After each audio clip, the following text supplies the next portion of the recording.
Welcome to the Dev Academy Jabalpur. अभी जो class start करने जा रहे हैं ये हमारा इलेक्ट्रिक कैपेसिटेंस। इलेक्ट्रिक कैपेसिटेंस यानी विद्युत धारिता। विद्युत धारिता में सबसे जो इंपॉर्टेंट रोल प्ले कर रहा है वो क्या कर रहा है, हमारा संयोजन के क्वेश्चन। संयोजन यानी चाहे वो श्रेणी क्रम संयोजन हो या तो समांतर क्रम संयोजन हो, पैरेलल कॉम्बिनेशन या फिर सीरीज कॉम्बिनेशन। इससे अभी अगर हम प्रीवियस रिकॉर्ड चेक करें तो हर एक क्वेश्चन, हर एक पेपर में एक क्वेश्चन यहां से आता ही है। और सेम इससे रिलेटेड हमारा क्वेश्चन किससे बन जाता है, रेजिस्टेंस से। तो अगर हम देखें इसमें तो इसमें हमारे पास दो कॉम्बिनेशन होते हैं। पहला कॉम्बिनेशन क्या है, एक तो हमारा सीरीज कॉम्बिनेशन। पहला जो हमारा कॉम्बिनेशन है वो है सीरीज कॉम्बिनेशन और दूसरा कॉम्बिनेशन है पैरेलल कॉम्बिनेशन। दूसरा कॉम्बिनेशन है हमारा पैरेलल कॉम्बिनेशन, यानी इसको हम बोलेंगे श्रेणी क्रम संयोजन। श्रेणी क्रम संयोजन और ये हमारा समांतर क्रम संयोजन।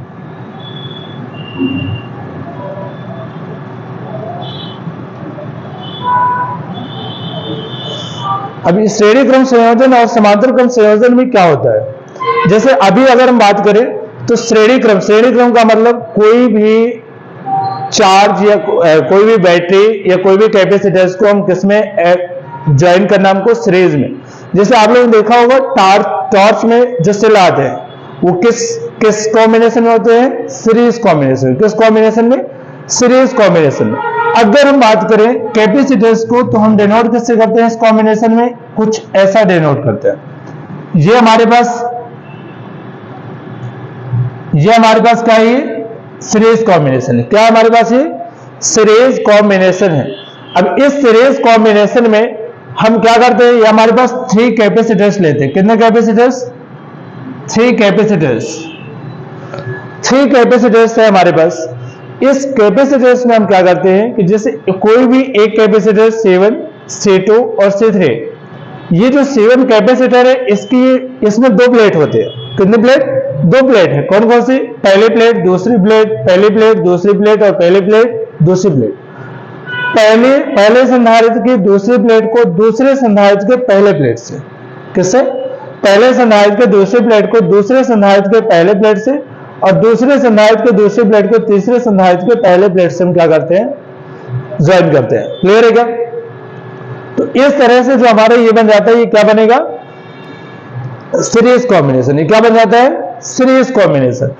इसमें अगर हम देखें तो ये सीरीज कॉम्बिनेशन में हमारे पास चार्ज होते हैं। इसके जो पहले प्लेट को हम चार्ज देते हैं पॉजिटिव, दूसरे को नेगेटिव, पॉजिटिव, नेगेटिव, पॉजिटिव और नेगेटिव। अब इसमें जो एक डिफरेंस होता है वो डिफरेंस क्या होता है, कैसे हम समझें कि ये पैरेलल है या सीरीज है। तो इसका जो पोटेंशियल है, देखो इसमें चार्ज सेम होते हैं यानी आवेश सेम होगा और पोटेंशियल क्या होंगे, डिफरेंट होंगे। पोटेंशियल क्या होगा, डिफरेंट होगा। यानी अगर हम बात करें तो C1, C2 और C3 के जो आवेश हैं वो पॉजिटिव और नेगेटिव है, तीनों के सेम है। लेकिन C1 का जो विभव है यानी पोटेंशियल वो V1 है, C2 का पोटेंशियल V2 है और C3 का पोटेंशियल क्या है, V3। क्लियर है क्या। अब हम यहां से फार्मूला बनाना स्टार्ट करते हैं।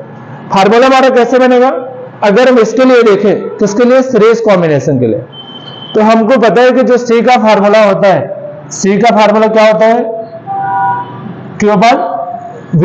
यहां पर Q क्या है, आवेश। यहां पर Q होता है हमारा आवेश और V क्या होता है यहां पर, विभव।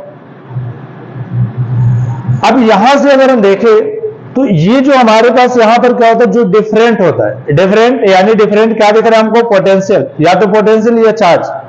तो यहां पर जो डिफरेंट होता है हम उसका फार्मूला लगाते हैं।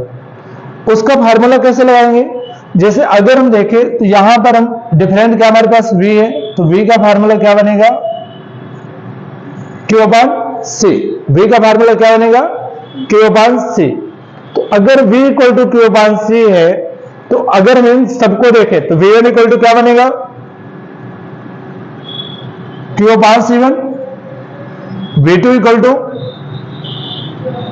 Q/C2 और V3 equal to Q upon C3। V1 equal to V equal to Q upon C, V1 equal to Q upon C1, V2 equal to Q upon C2 और V3 equal to Q upon C3। ये अभी जो हम कर रहे हैं कौन सा कॉम्बिनेशन है? Series combination. अब मुझे बताओ, अगर हमारे पास तीन चीजें हैं, तीन अलग अलग चीजें हैं, तीनों का अलग अलग पोटेंशियल है, हमने मान लो 3 बैटरी लिया, ये कुछ भी ले लेते हैं, और तीनों का अगर अलग अलग पोटेंशियल है और उसका टोटल पोटेंशियल अगर हमको फाइंड करना है, तो टोटल पोटेंशियल के लिए हम क्या करेंगे? इन तीनों को ऐड कर देंगे तो हमको टोटल पोटेंशियल आ जाएगा। यानी हम इसके लिए क्या कर लेंगे यहां पर कि V इक्वल टू हमारे पास क्या है? V1 प्लस V2 और plus V3। V equal to V1 plus V2 plus V3। तो V का फार्मूला क्या है यहां पर? Q अपॉन C, सारी वैल्यूज हम यहां पुट करने वाले हैं, Q upon C1 plus Q upon C2 और प्लस Q अपॉन C3। देखो Q और Q हमारे पास पूरे एक साइड से दिख रहे हैं, हम Q को क्या करेंगे? यहां पर कॉमन लेंगे। Q को क्या करेंगे? कॉमन। अगर हम यहां से कॉमन ले लिए तो क्या आएगा? 1 upon C1 plus 1 upon C2 plus 1 upon C3। अभी यहां पे अगर हम देखें तो Q से Q क्या होगा? कैंसिल, यानी 1 आ जाएगा। तो फाइनली जो इसका फार्मूला बनना है वो क्या बनना है? 1 upon C equal to 1 upon C1 plus 1 upon C2 और प्लस 1 अपॉन C3। क्लियर है क्या? कभी भी श्रेणी क्रम में हो या समांतर क्रम संयोजन में ये हमारे पास किसमें आता है फार्मूला? ये C1, C2 और C3 के फॉर्म में। यहां पर C क्या है? C जो है वो हमारा इक्विवेलेंट कैपेसिटेंस। C क्या है? इक्विवेलेंट कैपेसिटेंस यानी तुल्य धारिता। C क्या है? इक्विवेलेंट कैपेसिटेंस यानी तुल्य धारिता। और C1, C2, C3 क्या है? ये तीनों कैपेसिटर्स की अलग अलग धारिता है।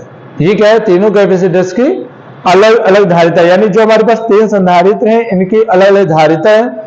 अगर हम उनको रेसिप्रोकल करके ऐड करते हैं तो हमारे पास क्या आ जाएगी? इक्विवेलेंट कैपेसिटेंस आएगी। क्या आएगी? इक्विवेलेंट कैपेसिटेंस आएगी। क्लियर?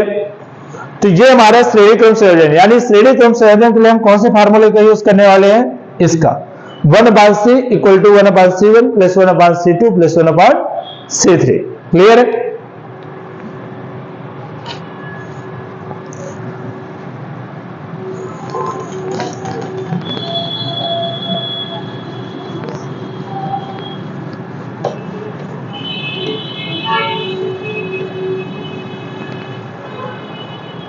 नेक्स्ट कॉम्बिनेशन हमारा पैरेलल कॉम्बिनेशन। पैरेलल कॉम्बिनेशन समांतर क्रम संयोजन।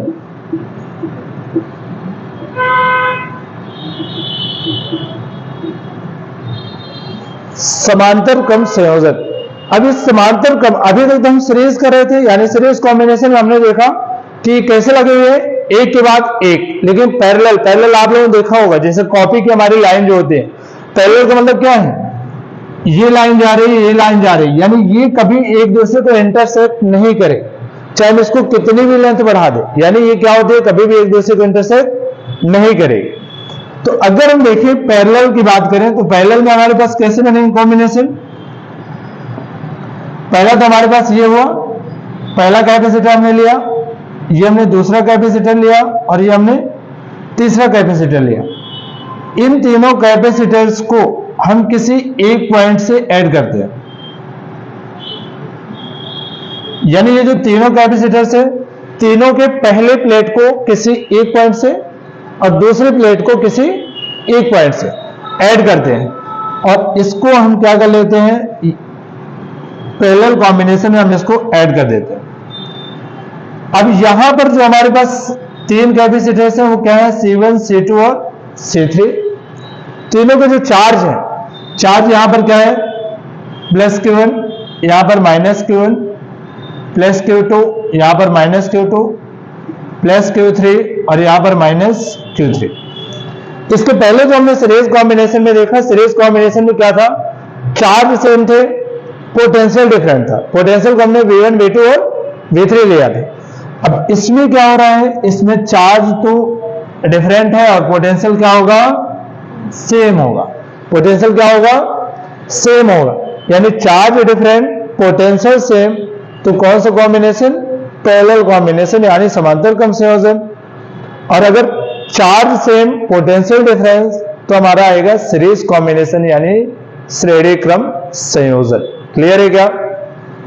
चलो अब हम आते हैं कि समांतर क्रम संयोजन का, ये तो हमारा डायग्राम, हम इससे ये समझ चुके कि हमारा कौन सा कॉम्बिनेशन है। इससे हमने ये समझा कि हमारा कौन सा कॉम्बिनेशन है, समांतर है या फिर श्रेणी है, पैरेलल है या फिर सीरीज है। बट इसका हम फार्मूला कैसे देखेंगे, तो फार्मूला हम कैसे करेंगे, इसके पहले अभी हमने डिस्कस किया सीरीज कॉम्बिनेशन में कि सीरीज कॉम्बिनेशन में क्या होता है, या कोई भी कॉम्बिनेशन में जो चीजें डिफरेंट होती है उसका फार्मूला हम यूज करते हैं। यहां पर डिफरेंट क्या है, Q1, Q2 और Q3, यानी हम किसका फार्मूला यूज करने वाले हैं, Q का। तो अभी हमने फार्मूला किया था C = Q/V। अगर हम यहां से देखें तो Q = क्या बनेगा, CV। Q = CV, Q = CV। अगर हम देखें Q1 तो Q1 क्या बन जाएगा, C1V। Q2 = C2V और Q3 = C3। इजी वे हम इसको समझ पा रहे हैं कि Q = CV है तो Q1 यानी Q1 किसका चार्ज है, C1 का, तो C1 × V होगा। Q2 किसका चार्ज है, C2 का, तो Q2 = C2V होगा। Q3 किसका चार्ज है, C3 का, तो Q3 हो जाएगा C3V। क्लियर है? अब अगर हम देखें टोटल चार्ज, क्योंकि जो डिफरेंट है हम फिर से उसको ऐड करते हैं तो हमारे पास आ जाता है टोटल, यानी Q = Q1 + Q2 + Q3। Q = Q1 + Q2 + Q3। सबकी वैल्यू पुट करेंगे तो यहां पर हमारे पास CV, C1V + C2V और प्लस C3V, ये हमारे पास आ गया। इसके पहले भी हमने कुछ कॉमन लिया था, यहां पर भी हमको कुछ कॉमन दिख रहा है। क्या कॉमन दिख रहा है, V कॉमन दिख रहा है, तो C1 + C2 + C3, यहां पर V से V क्या होगा, कैंसिल, क्योंकि यहां पर अगर हम देखें तो ये V यहां पर डिवाइड में, इधर जाएगा तो इधर मल्टीप्लाई में, यहां जाएगा तो डिवाइड होगा यानी कैंसिल हो जाएगा। तो C = क्या बन गया हमारे पास, C1 + C2 + C3, ये हमारे पास इसका फार्मूला। यानी हम पैरेलल के लिए हम क्या फार्मूला यूज करेंगे, C = C1 + C2 + C3, C = C1 + C2 + C3। Clear? पहले हमने श्रेणी क्रम किया, श्रेणी क्रम यानी सीरीज कॉम्बिनेशन में 1/C = 1/C1 + 1/C2 + 1/C3। Parallel के लिए C = C1 + C2 + C3, ये है हमारे पास इसका formula. Series combination, parallel combination, ये आना ही चाहिए क्योंकि इससे एक क्वेश्चन आता ही आता है। इसके पहले अगर हम प्रीवियस ईयर क्वेश्चन देखें तो इसके कॉम्बिनेशन से डायग्राम बेस्ड क्वेश्चन या तो थ्योरी बेस्ड क्वेश्चन, कुछ ना कुछ इससे क्वेश्चन आता ही आता है। क्लियर है? चलो हम अब आगे देखते हैं क्वेश्चन कि कैसे क्वेश्चंस आ सकते हैं। हम कुछ वैसे क्वेश्चन करने वाले हैं सेम फॉर्मेट में। यहां पर हमारे पास जो क्वेश्चन है, हमने पहला लिया है सीरीज कॉम्बिनेशन से। किसका क्वेश्चन है, सीरीज कॉम्बिनेशन। क्या है क्वेश्चन, 3 संधारित्र जिनकी धारिताएं क्रमशः 2 माइक्रोफेरेड, ये जो म्यू है ना, ये माइक्रो का साइन है, 2 माइक्रोफेरेड, 3 माइक्रोफेरेड, 4 माइक्रोफेरेड हो तो श्रेणी क्रम संयोजन में तुल्य धारिता का मान ज्ञात कीजिए। यानी अगर आपके पास 3 कैपेसिटर्स हैं, 3 कैपेसिटर्स कौन कौन से हैं, 1, 2 और 3। अगर हमें इन 3 कैपेसिटर्स जिसकी कैपेसिटेंस कितनी है, 2 माइक्रोफेरेड, 3 माइक्रोफेरेड, 4 माइक्रोफेरेड, इन तीनों की कैपेसिटेंस कितनी है, ये। इसमें बोला है कि हमको क्या फाइंड करना है, तुल्य धारिता यानी इक्विवेलेंट कैपेसिटेंस हमको इसमें फाइंड करनी है। तो अभी हमको सबसे पहले हम किसमें देखते हैं, ये हमारा कौन सा कॉम्बिनेशन है, श्रेणी क्रम।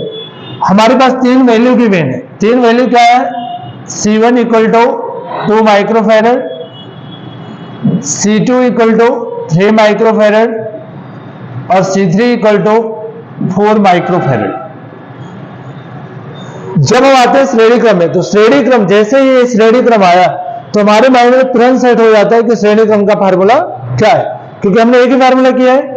तो श्रेणी क्रम का जो फार्मूला है वो हमने क्या लिखा है, 1/c equal to 1/c2 1/c1 plus 1/c2 plus 1/c3। ये जो श्रेणी क्रम का संयोजन है, अब इस कॉम्बिनेशन में हमको क्या करना है, सारी वैल्यूज को पुट करना है। ये जो यहाँ पर 2 माइक्रोफेरेड, तो माइक्रो की वैल्यू हमको पता है, माइक्रो की वैल्यू कितनी होती है, 10⁻⁻6।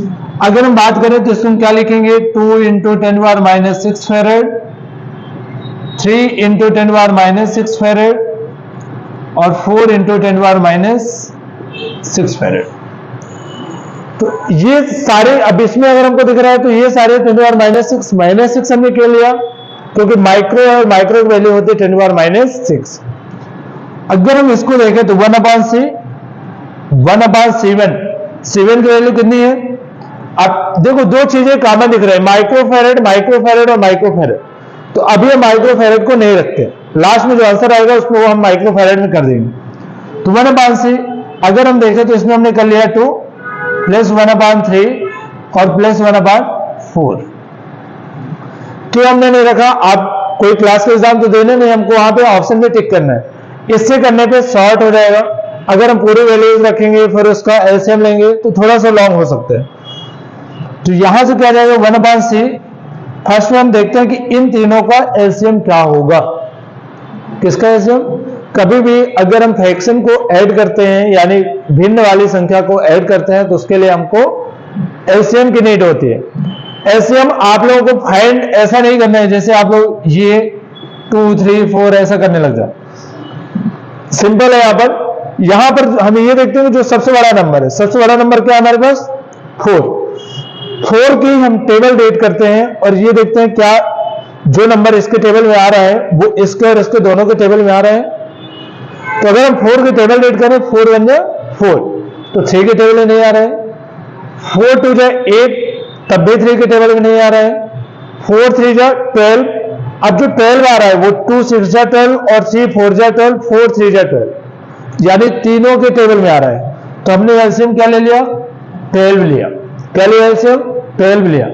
अब इस 12 को देखते हैं कि ये इनके कितने बार में आता है। तो 12 को अगर हम 2 से डिवाइड किया तो 6 जा, 12 को 3 से डिवाइड किया तो 4 जा, 12 को 4 से डिवाइड किया तो 3 जा। अब हम इसका ऐसा मल्टीप्लाई कर लेंगे, जो हमने डिनोमिनेटर में किया वही हम न्यूमरेटर में मल्टीप्लाई करेंगे। अगर हम आगे देखें तो 1 × 6 कितना आ रहा है, 6, 1 × 4 तो 4 और 1 × 3 = 3। तो अगर हम यहां पर आगे देखते हैं तो 6 + 4 10, 10 + 3 यानी 30/12। बट हमको 1/c नहीं बताना है, क्या बताना है यहाँ पर, c बताना है। तो अगर हम इसको रेसिप्रोकल करेंगे यानी उल्टा करेंगे तो इधर भी क्या हो जाएगा, रेसिप्रोकल हो जाएगा। और हमारे पास जो कॉमन रह गए थे यानी माइक्रो और फेरेड, उनको भी हम यहाँ पर डिनोट करें। तो क्या आ जाएगा, 12/13 microfarad is correct answer. 12/13 microfarad is correct answer.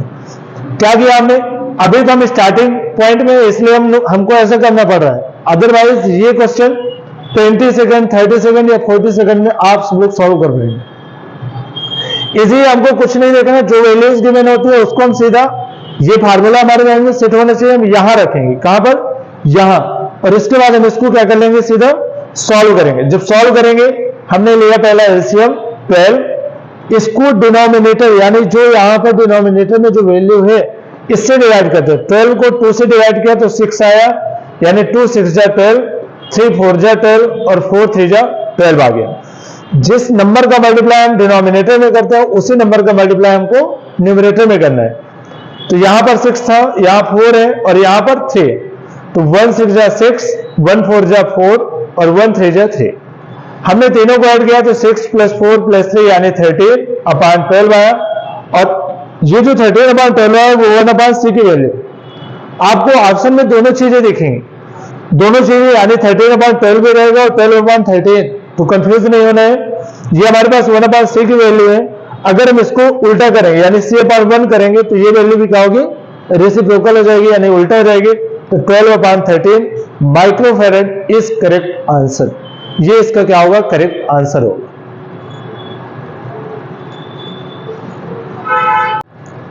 अब अभी हमने किया श्रेणी क्रम संयोजन का, अब हम देखते हैं समांतर क्रम संयोजन का क्वेश्चन।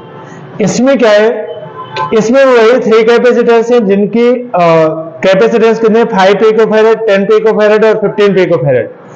किसमें फाइंड करना है, समांतर क्रम संयोजन में फाइंड करना है। किसमें, अब इसमें जो आप लोगों को कुछ नहीं देखना है, सिर्फ ये देख लो कि वैल्यू क्या क्या है और कौन सा कॉम्बिनेशन लगाना है, बस इससे हम क्लियर कर पाएंगे।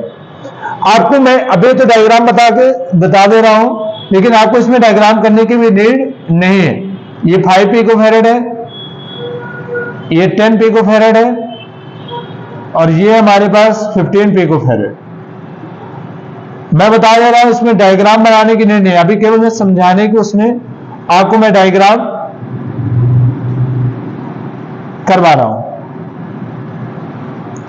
कुछ ऐसा बनता है, ये पैरेलल कॉम्बिनेशन हो गया हमारा। अब इस पैरेलल कॉम्बिनेशन में फिर से हम अगर देखें तो हमको गिवन क्या क्या है, यहां पर जो गिवन वैल्यू है वो क्या है, C1 = 5 पिकोफैरड, C2 = 10 पिकोफैरड और C3 = 15 पिकोफैरड। ये वैल्यूज हमको क्या है, गिवन है, 5 पिकोफैरड, 10 पिकोफैरड और 15 पिकोफैरड। अब अगर हम बात करें तो इसमें हमने देखा कि ये कौन सा कॉम्बिनेशन था, समांतर क्रम यानी पैरेलल कॉम्बिनेशन।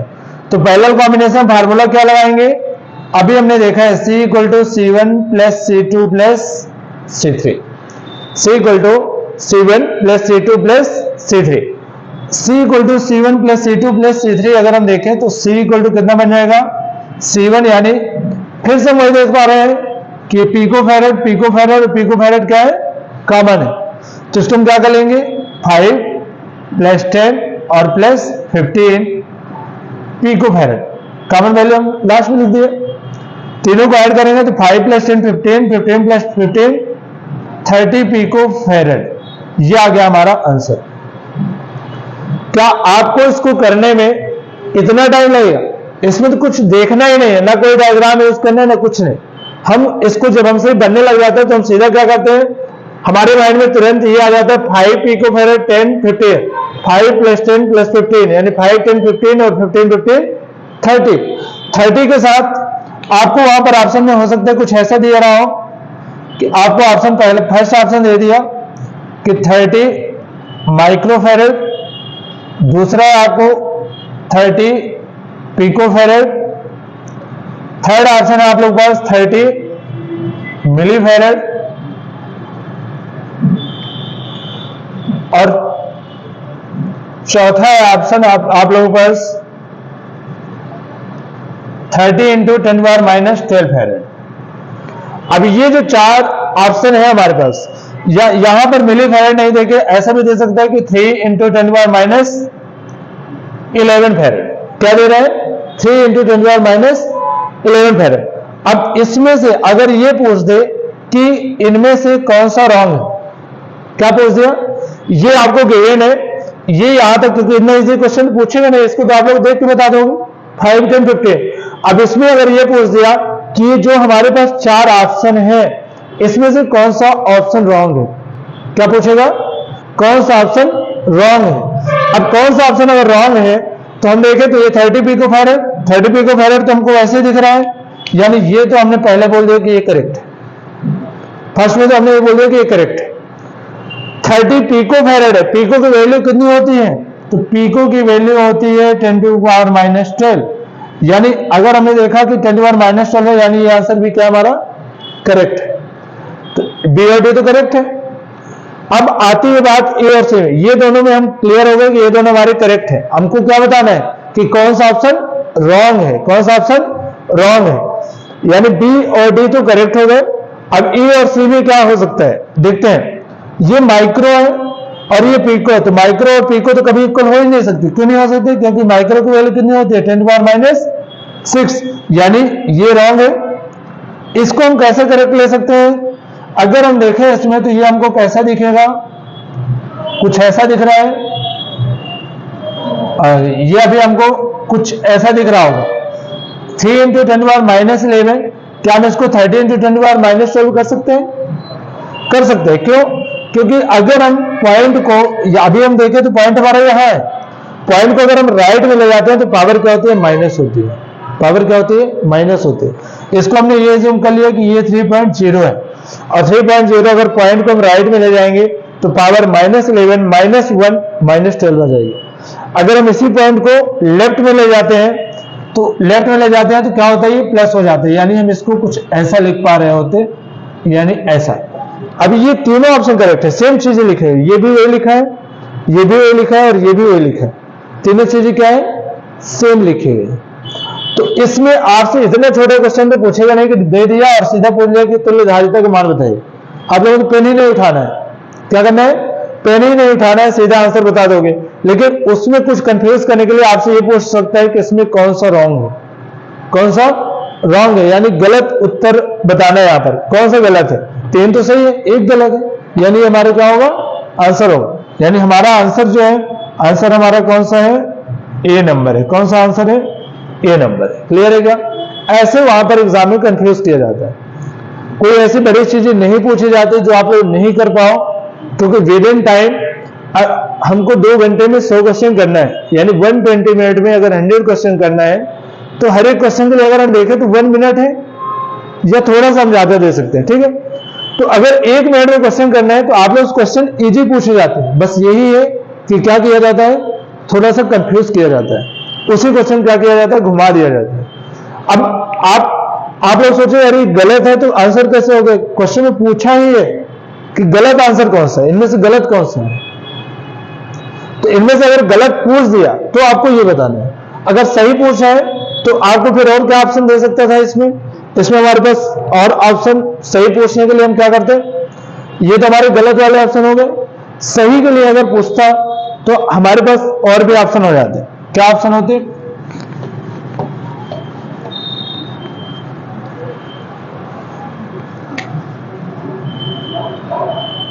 ये जो हमारे पास ऑप्शन है, हम इसको और भी ऑप्शन में हमें दे सकते हैं। क्या दे सकते हैं इसको ऑप्शन में? पहला जो हमारे पास ऑप्शन है वो है हमारे पास 3 इंटू 10⁻10 फैरेड। बी है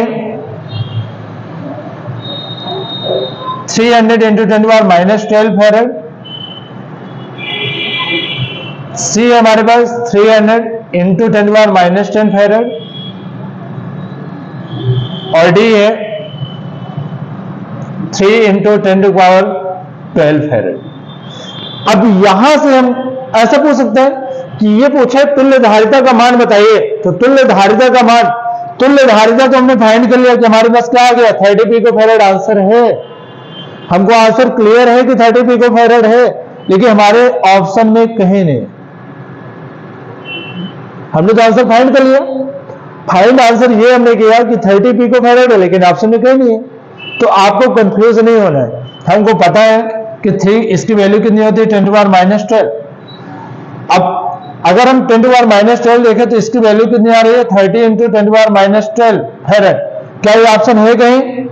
ये भी ऑप्शन नहीं है, ये भी ऑप्शन नहीं है, ना तो ये और ना ये जो हमारा आंसर आ रहा है वो ऑप्शन में है ही नहीं। पर ऐसा नहीं है, ऑप्शन में है, थोड़ा सा हिडन। हमको उसके लिए क्या करना पड़ेगा? ट्राई। हमको पता है कि पॉइंट हमारा यहां पर लगा। अगर हम पॉइंट को लेफ्ट में ले जाते हैं, यानी अगर हम पॉइंट को लेफ्ट साइड ले जाते हैं तो पावर क्या होती है? प्लस होती है। और अगर राइट में ले जाते हैं तो पावर क्या होती है? माइनस होती है। इस पॉइंट को मान लो अगर हम यहां 3 है, पॉइंट को अगर हम एक डिजिट यहां लाएंगे तो -12 + 1 यानी 11 होगा। रॉन्ग हो गया। 300 है, पॉइंट को हम राइट में ले जा रहे हैं, पॉइंट को राइट में ले जा रहे हैं तो पावर क्या हो जाएगी? राइट में लगाएंगे तो पावर माइनस होगी, यानी -13 होना चाहिए, तो ये भी रॉन्ग है। नेक्स्ट देखें तो अगर हम पॉइंट 300 किया यानी पॉइंट को यहां ले जा रहे हैं, यानी हम इसको ऐसा कुछ बना रहे हैं, तो अगर हम इसको 30 को यहां ले जा रहे हैं यानी इधर से, तो पावर हमारे पास क्या जाएगी? -11 आएगी। कितनी आएगी? -11। हम यहां पर इसको -11 कर लेते हैं। 3 इंटू 10⁻12। अब ये 3 इंटू यहां तो पॉजिटिव है, यानी ये भी रॉन्ग है। हमारे पास आंसर क्या आएगा? ये आएगा। हमारे पास आंसर क्या है? यहां पर जो इसकी पावर है वो कितने है, -11 फेरेड, यानी हमारा आंसर क्या आएगा, ये। क्लियर है क्या? तो ऐसे हमारे पास क्वेश्चन आएगा, आंसर भी हमारा आ जाएगा, लेकिन हमको ऑप्शन में से देखना है कौन सा ऑप्शन हमारा करेक्ट हो सकता है। तो ऐसे हम चेक करें। क्लियर है?